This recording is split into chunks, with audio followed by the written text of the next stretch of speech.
Selamat pagi teman-teman Jorefarm dimanapun teman-teman Jorefarm berada saat ini.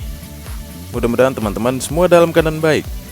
Kembali lagi pagi ini kita menyapa teman-teman dengan kolam-kolam kita. Teman-teman, di sini kita punya 6 kolam ya. Buat teman-teman yang baru bergabung di channel YouTube kita, kita mau menjelaskan bahwa di sini kita punya 6 kolam tandon IBC dengan sistem sirkulasi.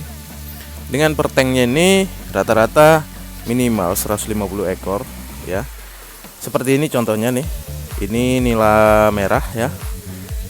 Tandon kedua itu berisi nila yang sudah ukuran sekitar 3 jarian.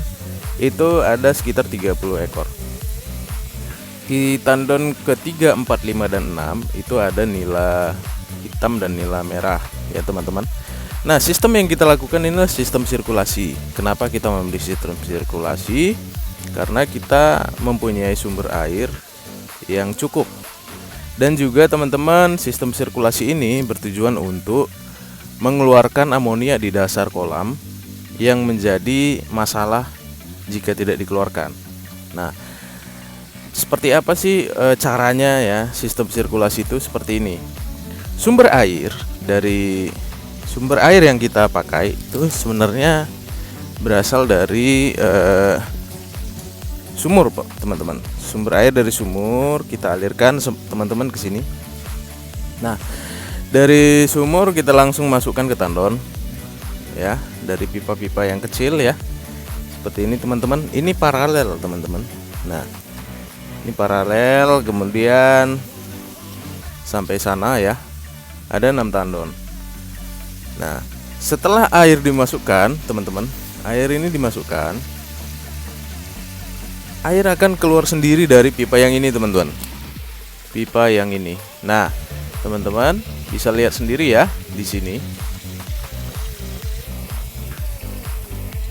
Air ini akan mengeluarkan air di dalam kolam. Pipa yang ini akan mengeluarkan air dari dasar kolam berikut kotoran-kotoran ikan, teman-teman. Nah, waktu air masuk, pipa ini mengeluarkan. Nah, seberapa air masuk ke dalam kolam, segitu juga air yang dikeluarkan dari pipa ini. Nah, pipa ini masuk dan keluar ke pembuangan ke sana. Nah, begitu juga teman-teman di kolam nomor 2, 3, 4 dan 5 dan 6 ya. Seperti itu semua yang kita lakukan. Tujuan kita semua adalah untuk mengeluarkan amonia yang tersisa di dasar kolam sehingga dapat menyebabkan ikan-ikan ini pada sehat, teman-teman. Untuk perkembangannya sendiri, teman-teman, ini di hari ke-20 ya. Hari ke-20 ini sebenarnya sudah sangat baik ya. Sudah sangat baik dan perkembangan dari usia dari ukuran 35 sampai sekarang menurut saya lumayan ya. Dan kematian juga sangat jarang, tetapi memang masih ada kematian di hari ini, teman-teman. Ada sekitar 4 ekor yang saya dapatkan dari semua kolam ini. Nah, kematian-kematian ini itu kemungkinan ya disebabkan karena pakan yang tidak dilembekkan dulu. Karena tadi malam memang saya tidak melembekkan pakan saya. Nah, itu masih ada satu lagi kematian, teman-teman, di ujung ya. Masih ada satu kematian di ujung. Kalau menurut saya, kematian itu disebabkan karena pakan yang tidak dilembekkan. Gitu. Ini teman-teman, perkembangannya menurut saya sangat baik di sistem sirkulasi ini. Tapi ada kelemahan-kelemahannya juga yang tidak semua orang bisa menggunakannya karena butuh air yang banyak. Nah, teman-teman, untuk kendala-kendala kematian seperti ini menurut saya karena pakan yang tidak dilembekkan. Karena beberapa hari ini saya melembekkan pakan, ikan tidak ada yang mati, bahkan sehat-sehat semua. Kalau menurut saya memang ini masih sehat-sehat ya, teman-teman. Ini teman-teman lihat ya. Nah, seperti ini teman-teman. Ikan ini bervariasi dan ini harus kita sortir. Kenapa? Karena kita harus memilah-milah mana ikan yang besar, sedang dan kecil. Seperti itu teman-teman. Nah, kita membahas sedikit tentang amonia. Kenapa sebenarnya kita harus membuat sistem seperti ini? Karena itu hubungannya dengan amonia, teman-teman, ya. Hubungannya dengan amonia. Seberapa penting kita untuk mengeluarkan amonia di dalam kolam? Itu sangat penting, ya. Amonia itu apa sih? Amonia itu adalah sisa-sisa kotoran ikan yang berada di dasar kolam. Biasanya mengendap di dasar kolam yang menyebabkan racun kepada si ikan, sehingga si ikan itu tidak baik kondisinya di dalam, tidak aktif, tidak mau makan, lemes gitu, bahkan kematian ya, seperti kita lihat tadi. Nah, tapi apakah pure kematian yang tadi? Itu belum tentu. Karena apa? Karena kita tidak melihat kematian massal dalam kolam. Dan kita harus melihat selera makan ikan, ya. Kita lihat selera makan ikan. Kita tes sedikit aja ya. Ini sudah saya lembekkan, teman-teman, dengan air. Teman-teman bisa melembekkan dengan air biasa. Teman-teman bisa melembekkan dengan air biasa, tidak masalah. Kita kasih. Jika selera makan ikan masih seperti ini menandakan ikan ini masih kondisinya baik, ya. Seperti itu. Kita kasih lagi. Nah, seperti itu, teman-teman. Ini juga kita kasih ya.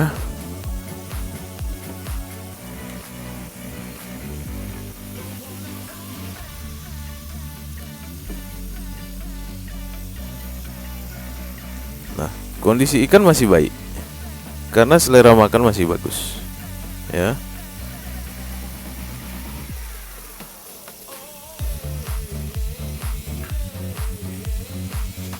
Ini juga.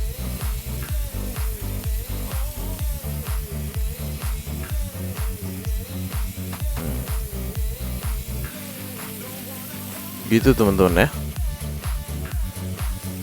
Nah, di sini kita lihat lagi. Ikan juga sangat bagus ya. Menandakan sangat bagus itu waktu kita kasih makan, ya. Dia semua lahap ya. Contohnya seperti ini. Nah, contohnya gini.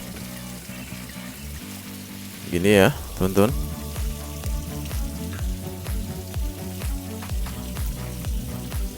Iya. Jadi seperti itu, teman-teman. Jika kondisi ikan kita masih mau makan, itu artinya masih dalam keadaan kondisi baik, ya. Dan kita harapkan juga teman-teman bisa memelihara ikan seperti ini di rumah masing-masing. Tidak perlu banyak tandun seperti ini, cukup hanya satu, itu juga udah sangat baik. Karena satu ini saja sebenarnya bisa 30-50 kilo per kui, bahkan ada yang 100 kilo. Cuman untuk pemula seperti kita itu di 30 kilo sudah baik ya. Artinya 30 kilo panen itu artinya sudah baik, artinya 150 ekor dalam satu kubik ini, teman-teman, ya. Nah, ikan-ikan pada senang makan nih, ya. Jadi cara melembekkannya gampang sekali. Ambil pakan, isi air hangat atau air kolam bisa juga. Saya menggunakan air kolam. Tapi tunggu dulu 10-15 menit. Nah, seperti ini. Ini menandakan kondisi dalam keadaan baik, ya. Nah, seperti ini, teman-teman. Nah, untuk yang ini sebenarnya memang yang ini bisa kita kasih pakan juga. Untuk yang ikan yang udah segede ini, di kolam ini tidak ada lagi kematian. Memang pada ikan-ikan kecil itu sering sekali terjadi kematian. Untuk ikan ini tidak ada kematian. Nah, seperti itu ya.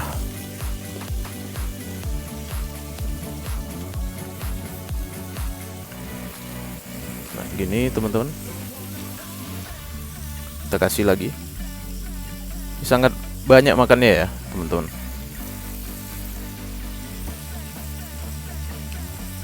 Mudah-mudahan kedepannya kita bisa update terus teman-teman, bagaimana perkembangan kolam ikan kita. Dan ini sebenarnya sebagai arsip saya sebagai peternak ikan, saya save di YouTube ya, supaya tidak banyak memori habis di HP. Jadi ini bisa saya flashback nanti ke belakang, apa sih kendala-kendala yang pernah saya alami. Jadi saya ini sebagai arsip pribadi dan juga arsip penelitian kita gitu ya, Jorefarm, yang bisa kita share ke teman-teman. Nah, untuk kedepannya kita akan membahas bagaimana sebenarnya sistem sirkulasi ini berhubungan dengan amoniaknya seperti apa. Kita akan bahas di video selanjutnya bagaimana sebenarnya kenapa kok kita memakai sistem sirkulasi ini, padahal dulu kita memakai sistem RAS. Oke teman-teman, baiklah, semua sistem itu tidak ada yang salah dan semua tujuannya adalah mengurai amoniak ya. Artinya amoniak dalam kolam itu yang harus kita pikirkan bagaimana caranya untuk menanggulanginya. Oke, kedepannya kita akan membahas itu. Ditunggu teman-teman, dan juga jangan lupa di-share ke teman-teman kalian. Akhir kata, kami Jorefarm mengucapkan banyak terima kasih buat teman-teman yang sudah selalu mendukung dan menonton video kita. Salam ternak dari Jorefarm.